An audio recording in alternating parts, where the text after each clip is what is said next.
దేవునికి స్తోత్రము. అనుదిన దేవుని వాక్య ధ్యానమునకై ఈరోజు 2026 సంవత్సరము ఫిబ్రవరి నెల 9వ తారీఖు. ఈరోజు ధ్యాన వాక్యము అపొస్తలుడైన పౌలు గారు గలతీయులకు రాసిన పత్రికలోని 3వ అధ్యాయము 9వ వచనాన్ని పరిశుద్ధ గ్రంథము నుండి మనం చదువుకుందాము. నేటి ధ్యాన వాక్యాన్ని మనము శ్రద్ధతో పరిశుద్ధ గ్రంథాన్ని తెరచి గలతీయులు 3:9 వచనాన్ని మనము చదువుకుందాము. ప్రియ దేవుని బిడ్డలారా,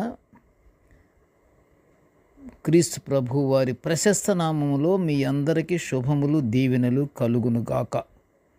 నేటి ధ్యాన వాక్యము, విశ్వాస సంబంధులే విశ్వాసము గల అబ్రహాముతో కూడా ఆశీర్వదింపబడుదురు. చక్కని వాక్యము, వాగ్దానము. చాలా శ్రద్ధగా విందాము, మనం ధ్యానించుకుందాము. ప్రియ దేవుని బిడ్డలారా, నేటి ధ్యాన వాక్యము విశ్వాసము గురించి ధ్యానించుకుంటున్నాము. పరిశుద్ధ గ్రంథములో అబ్రహామునకు గల విశ్వాసాన్ని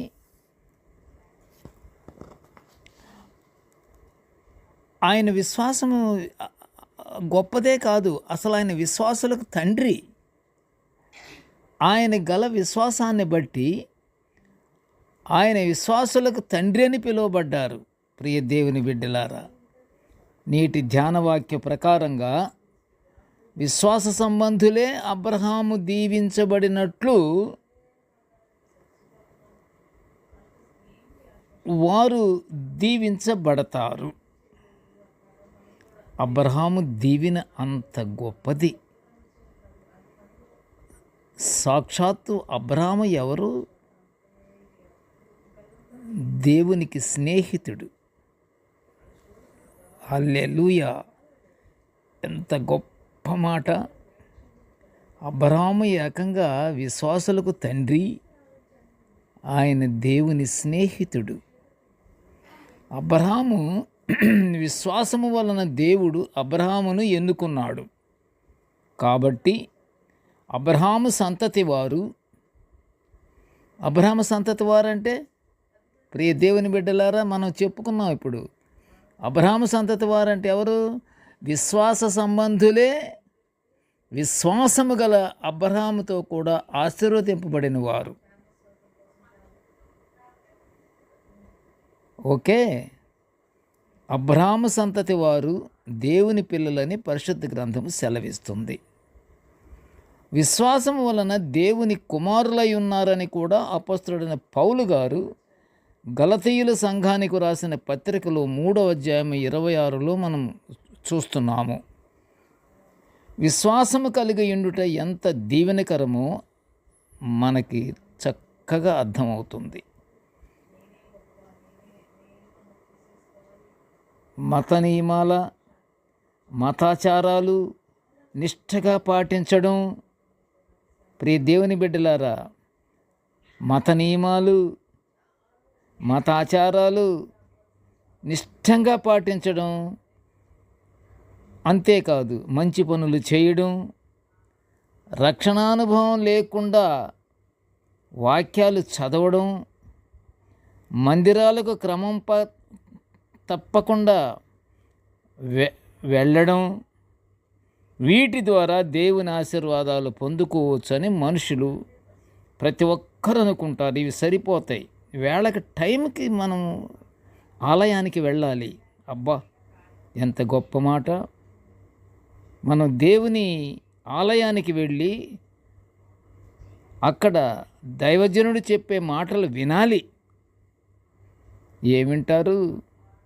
చాలామంది ఏం చేస్తారో తెలుసా? వచ్చాక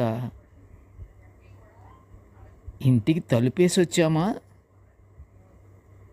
అయ్యయ్యో స్టవ్ కట్టేసాము, లేదు అనుమానంగా ఉంది. ఇక్కడేమో దైవజనుడేమో వాక్యానుసారంగా వాక్యోపదేశం చేస్తున్నాడు దేవుని ఆలయంలో. క్రమం తప్పకుండా వచ్చేశారు. చక్కగా పరిశుద్ధ గ్రంథాన్ని చేతబట్టుకున్నారు, వినయంగా వచ్చారు, వినయంగా కూర్చొని వింటున్నారు. కానీ దైవజనుడు చెప్పే మాట వినపడటం లేదు. ఆయన చెప్తుంది పెద్దగానే. కొంతమంది కూర్చున్న వాళ్ళ మనసు ఎక్కడుందంటే, ఇప్పుడు మనం అనుకున్నామే, ఇంటికి తలుపు తాళం వేసాము లేదు, సిలిండర్ ఆపేమూ లేదు, పిల్లవాడు మధ్యాహ్నానికి భోజనానికి వస్తాడేమో, ఇలాంటి మనసులో పెట్టుకొని దేవుని ఆలయంలో కూర్చున్నంత మాత్రాన ఆశీర్వాదాలు నేను పొందుకుంటాను అన్నటువంటి భ్రమ కలిగినటువంటి ఉద్దేశాలు ఉండకూడదు ప్రియ దేవుని బిడ్డలారా. ఇవే మనుషులు అనుకుంటా ఉంటారు. కానీ పరిశుద్ధ గ్రంథం సెలవిస్తున్న మాట ఏమిటంటే, విశ్వాసం ఉంచడం ద్వారానే ఆశీర్వాదాలు కలుగుతాయి అన్న మాటను మనం వింటున్నాము, మనం చదువుకుంటున్నాము పరిశుద్ధ గ్రంథములో. విశ్వాసము వలన, విశ్వాసం ఉంచటం వలన, విశ్వాసము పొందుకున్నందువలన, విశ్వాసాన్ని పాటించడం వలన ఆశీర్వాదాలు కలుగుతాయి. ఈ మాటే మనకి పరిశుద్ధ గ్రంథములో వినిపిస్తుంది ప్రియ దేవుని బిడ్డలారా. దేవుని ఆశీర్వాదం అనగా ఏమిటి?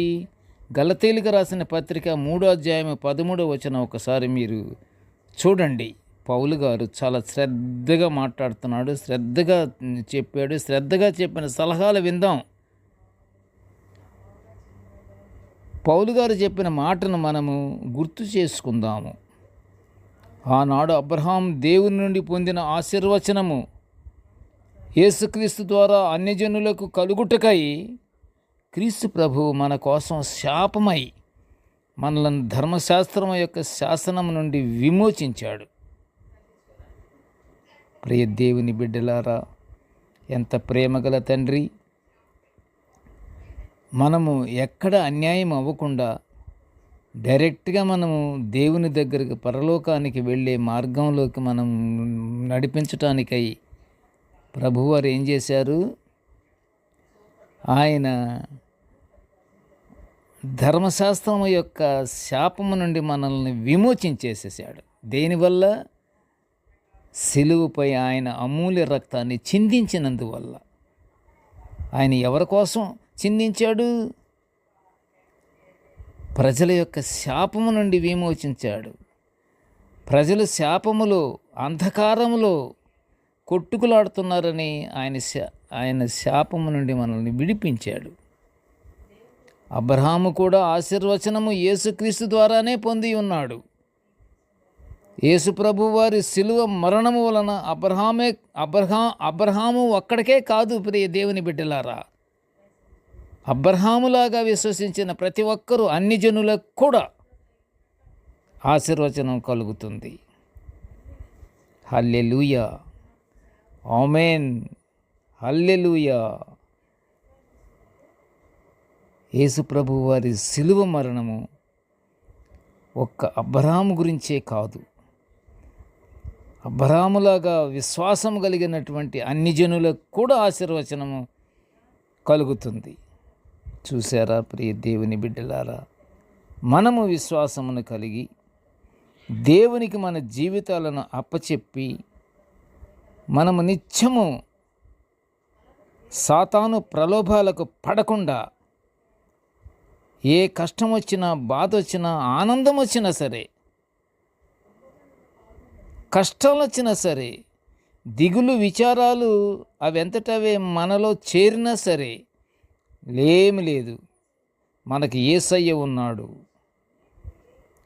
మనకి యేసయ్యే మనకి అన్నిటికీ మనకి విమోచకుడు అని విశ్వసించినప్పుడు మన జీవితాలను ఆయనకు అప్పచెప్పుకున్నప్పుడు మనకి భారాలతో ఉన్నటువంటి బాధలు మొత్తం పోతాయి. మనము నిత్య ప్రార్థనలతో మనము పరలోక ఆశీర్వాదాలు పొందుకుంటాము. ప్రార్థన చేసుకుందాము. కృపగల తండ్రి, జీవము గల నాయన, నీకు స్తోత్రములు ప్రభువా. నీ దివ్యమైన వాక్యాలను మేము నిత్యము ధ్యానించుకునే ఈ గొప్ప భాగ్యాన్ని మాకు అనుగ్రహించినందుకు నీకు ఘనమైన స్తోత్రములు నాయన. నీ సందేశాలు దేవ మా జీవితాలను మార్పు చేస్తాయి అన్నటువంటి విశ్వాసము మేము ప్రతి ఒక్కరిలో ఉండులాగున మేము ప్రార్థన యందును ధ్యానముల యందును దేవ నీ యందు పరిపూర్ణముగా మేము జరిగించుచున్నామని నీ యందు విశ్వసిస్తున్నామయ్యా. నేటి ధ్యాన వాక్యాన్ని వినుచున్న ప్రతి బిడ్డను ఆశీర్వదించు తండ్రి.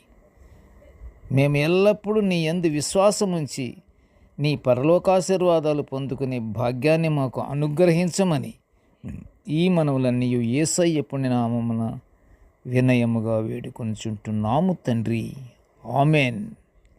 దేవుడు మనలందరినీ బహుగా దీవించుగాక. Amen, amen, amen.